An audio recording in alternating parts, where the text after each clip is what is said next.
할렐루야! 오늘도 영상으로 함께 예배하는 우리 모든 친구들을 환영합니다. 오늘은 박세련 선생님께서 예배를 위해 기도해 주시겠습니다. 함께 두 손 모으고 기도할게요. 기도하겠습니다. 사랑의 하나님, 오늘도 유년부 친구들 각자의 자리에서 예배할 수 있게 하심에 감사합니다. 코로나로 인하여 예배당에 모여서 예배하지 못하지만 각자 집에서 마음을 모아서 하나님을 예배할 수 있게 도와주세요. 학교 생활이 시작되었는데 학교에서나 가정에서나 하나님의 보호막으로 보호하여 주시고 질병이 주는 두려움과 공포보다는 하나님이 주시는 기쁨과 평강이 넘칠 수 있게 도와주세요. 이제 말씀 듣는 시간입니다. 전도사님의 입술에서 나오는 모든 말씀이 성령으로 우리들의 속사람이 강건하여질 수 있게 주님 도와주세요. 그리고 유년부 예배가 다시 시작되는 그날까지 우리 친구들 건강하고 안전하게 하나님 지켜주세요. 예수님의 이름으로 기도드렸습니다. 아멘. 아멘. 우리 사랑스럽고 귀한 믿음의 유년부 친구들, 어느덧 벌써 6월이 되었네요. 우리 친구들 이번 달도 하나님 말씀을 잘 기억하고 살아가는 우리 믿음의 친구들이 되기를 간절히 소망합니다. 우리 오늘 함께 볼 말씀을 찾아볼게요. 오늘 말씀은 신약성경 고린도전서의 말씀이에요. 우리 친구들 성경책에서는 빨간색으로 표시가 되어 있을 거예요. 우리 함께 말씀을 찾아볼게요. 그리고 오늘 함께 한 목소리로 고백하도록 하겠습니다. 고린도전서 1장 18절에서 21절 말씀이에요. 네, 다 찾았으면 한 목소리로 고백할게요. 십자가에 관한 말씀이 멸망할 사람들에게는 어리석은 것에 불과하지만 구원받은 우리에게는 하나님의 능력입니다. 성경에 이렇게 기록되어 있습니다. 내가 지혜로운 사람들의 지혜를 멸하고 지식 있는 사람들의 지식을 물리치리라. 지혜 있는 사람이 어디 있으며 학자가 어디 있습니까? 이 시대의 변론가가 어디 있습니까? 하나님께서 이 세상의 지혜를 어리석게 하지 않으셨습니까? 세상이 자기의 지혜를 통해서는 하나님을 알지 못하게 하신 것이 하나님의 지혜입니다. 그래서 하나님께서는 우리가 전하는 어리석어 보이는 말씀 선포로 믿는 사람들을 구원하기를 기뻐하셨습니다. 아멘. 오늘 말씀은 내가 자랑하는 아이템 능력은 이라는 제목으로 우리 함께 말씀을 나눠보겠습니다. 친구들, 우리 친구들은 게임을 좋아하나요? 아마 게임을 싫어하는 친구들은 없을 거예요. 벌써 이 사진을 보면서 우와, 이 게임 그 게임이다 라고 하면서 여러 가지 우리 친구들이 생각을 하고 이야기할 거예요. 게임 속에는 여러 가지들이 있어요. 그 중에 아이템이란 게 있죠. 아이템은 뭘까요? 아이템을 가지고만 있어도 그것을 착용하기만 해도 능력이 올라가게 되는 물건이에요. 그렇다면 우리 친구들에게 게임을 시작할 때 아이템을 고를 수 있게 해준다면 우리 친구들은 어떤 아이템을 고를 건가요? 보통 캐릭터의 능력이 높아지게 되는 아이템을 고를 거예요. 왜냐하면 캐릭터의 능력이 올라가게 되면 다른 사람들보다 더 빠르고 많은 것들을 할 수 있기 때문이겠죠. 아이템을 한글로 바꿔서 말하면 물건이라고 말할 수 있어요. 아이템은 게임에서만 존재하지 않아요. 한글로 말하면 물건이라고 했으니까 우리가 살아가는 세상에서도 아이템이 있겠죠. 그리고 우리 성경에도 아이템이 있어요. 오늘 말씀은 바울이라는 사람이 성경 속 아이템에 대해서 이야기하는데 이 아이템은 어떤 능력이 있는지 또 어떤 아이템인지 우리 함께 알아보는 시간을 가져볼게요. 먼저 바울이 말하는 아이템에 대해서 이야기할게요. 오늘 바울이 말하는 아이템은 바로 십자가예요. 우리 친구들, 십자가 하면 뭐가 생각나나요? 보통 십자가 하면 우리 믿는 친구들은 예수님, 하나님의 사랑에 대해서 생각하는 친구도 있을 거예요. 그리고 교회가 생각나는 친구들도 있을 거예요. 몇몇 친구들 중에는 이런 거를 생각할 수도 있어요. 적십자, 녹십자, 아니면 더하기가 생각나는 친구들도 있겠죠. 제가 십자가에 대해서 잠깐 이야기해 줄게요. 예전에 우리가 생각하는 십자가는 하나님의 사랑, 귀한 것, 좋은 것에 대해서 생각하고 이야기하지만 예전에는 십자가에 대해서 말하면 부끄러운 것이라고 생각하고 말했어요. 지금 우리들의 생각과는 많이 다르죠. 예전 로마 사람들이 살던 시대에는 죄를 지은 사람들을 십자가에 매달았어요. 무조건 죄를 지은 사람 모두를 십자가에 매달게 한 게 아니라 아주 큰 죄를 지은 중범죄자들을 십자가에 매달았어요. 그리고 그 중에 왕에게 반역한 사람은 아주 힘들고 고통스럽게 그리고 부끄러운 죽음을 당하게 하는 방법이 십자가형이었어요.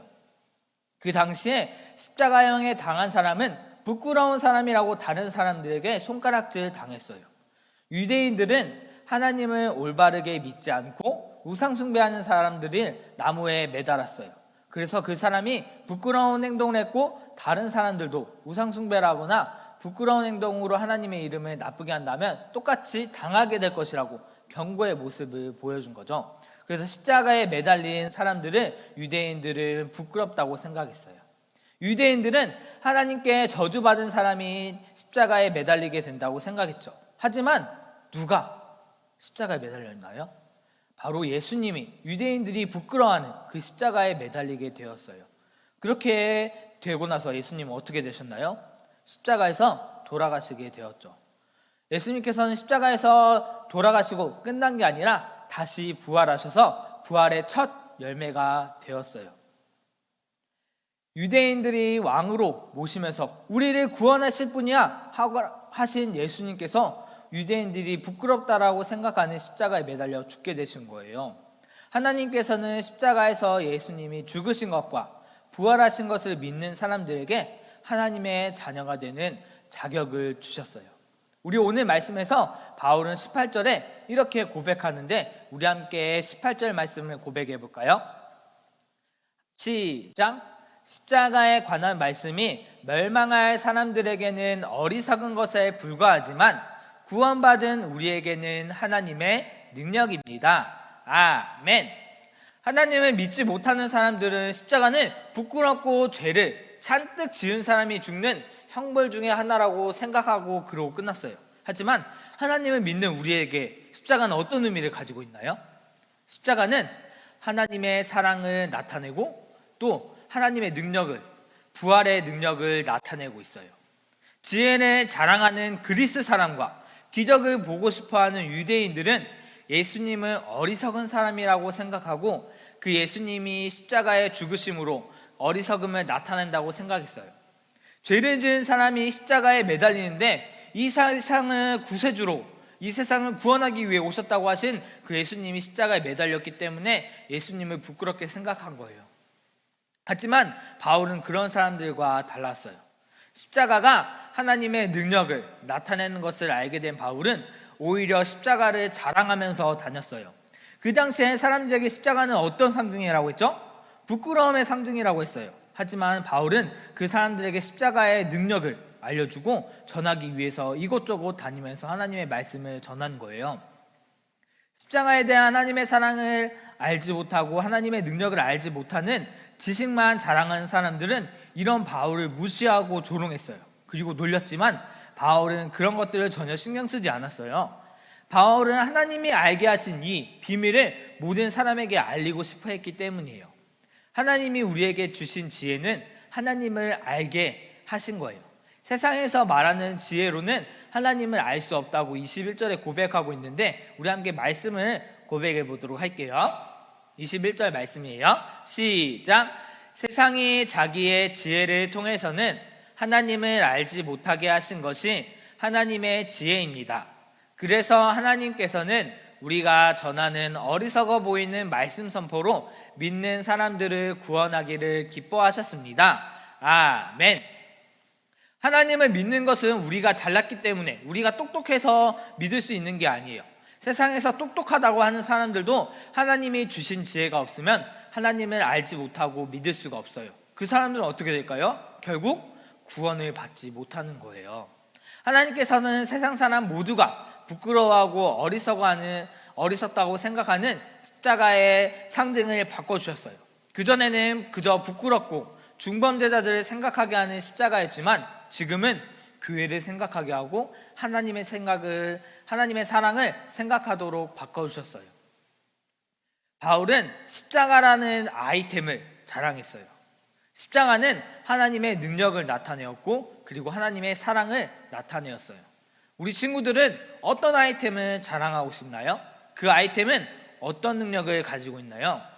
우리 친구들은 게임 속의 아이템 그리고 그 아이템의 능력을 원하고 자랑하기보단 오늘 말씀에 나온 바울처럼 십자가의 능력을 의지하고 자랑하는 우리 믿음의 친구들이 되기를 간절히 소망합니다.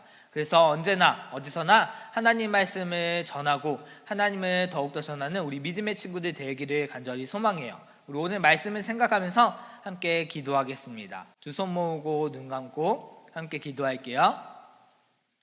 우리에게 십자가의 능력을 알려주신 주님 감사합니다. 언제나 바울처럼 십자가를 자랑하고 십자가의 사랑을 기억하는 저희들이 되길 소망합니다. 하나님이 보여주시고 우리에게 주신 그 사랑 기억하며 나만을 위해 사는 것이 아니라 다른 사람들에게도 하나님의 사랑을 전하며 말씀을 전하는 삶을 살게 해주세요. 우리 친구들이 학교의 생활 속에서도 하나님의 말씀을 잘 붙들기 소망합니다. 언제나 주님 말씀을 등불로 삼고 하나님의 말씀에 순종하며 하나님의 기쁨이 되고 부모님의 기쁨이 되는 믿음의 친구들이 되어지게 해주세요. 하나님을 사랑하고 이웃을 사랑하는 친구들이 되게 해주실 것을 믿으며 우리를 자녀 삼아주신 예수님의 이름으로 기도드렸습니다. 아멘. 친구들 이제 벌써 6월이 되었고 우리 유년부 모든 친구들은 학교에 이제 가게 되었을 거예요. 우리 친구들 학교 생활이 바쁘더라도 하나님 말씀을 잘 붙잡는 우리 믿음의 친구들이 되기를 소망해요. 언제나 하나님이 우리 친구들과 함께 해주신다는 것도 잊지 않고 살기 소망해요. 선생님들과 전사님이 우리 친구들 위해서 늘 기도하고 있어요. 학교 개학하면서 우리 친구들과 함께 예배드리는 날이 점점 가까워지고 있어요. 우리 친구들 건강하게 잘 지내다가 웃으며 함께 하나님을 찬양하고 예배하는 귀한 시간을 함께하길 소망하면서 기도하며 함께 준비하길 원해요. 우리 친구들 정말 많이 보고 싶어요. 오늘도 우리 친구들을 사랑하고 축복합니다. 친구들 한 주 동안에도 하나님 말씀 잘 묵상하는 시간을 보내고 다음 주에 또 영상으로 만나요. 안녕.